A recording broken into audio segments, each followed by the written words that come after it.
history of Gerd Cotter offers us a rare glimpse into some of the scientific and even legal protections for trans people living in Berlin before the Nazis came to power. Gerd Cotter was born in Berlin in 1910. Cotter was assigned female at birth and given the name Eva, but he lived openly as a male from early on in his life and went by his chosen name of Gerd. When he was 16 years old, Gerd went with his mother to the famous Institute for Sexual Science, which had been founded in Berlin by the famous sexologist Dr. Magnus Hirschfeld. It's clear that both Gerd and his mother were aware of the Institute's reputation for helping people whose sex or gender didn't align with what was assigned to them at birth. Gerd approached one of the physicians at the Institute with a request to have his breasts surgically removed.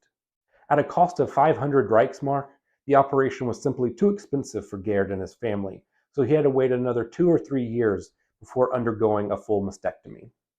Nearly 2 decades earlier, in 1910, Dr. Magnus Hirschfeld coined the term transvestite. While the term has a very specific meaning today, it originally referred more broadly to anyone who wore clothes that were usually worn by people from the opposite gender. So in the early 1900s, the term transvestite would have included people today who we recognize as transgender.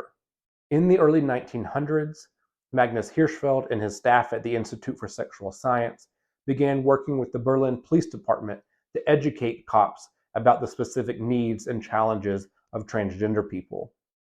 As a result of this partnership, Hirschfeld would issue his trans patients a medical certificate.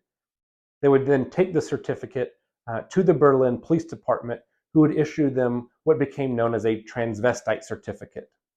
This trans certificate, which had an official stamp and seal of the Berlin Police Department, came to act as a gender-affirming ID card that transgender people could carry with them at all times. The certificate could then help protect them from being arrested under laws like paragraph 183, which classified so-called cross-dressing as disturbing the public peace.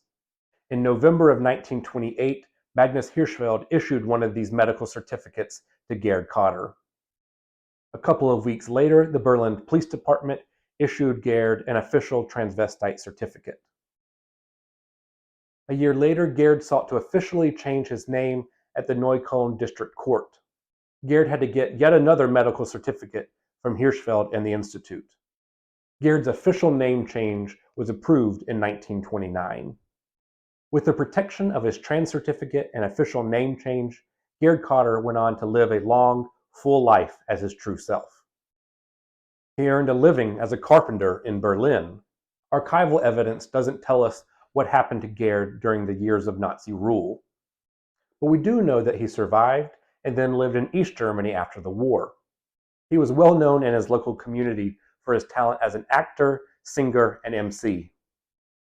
In 1995, Gerd Cotter passed away at the age of 85.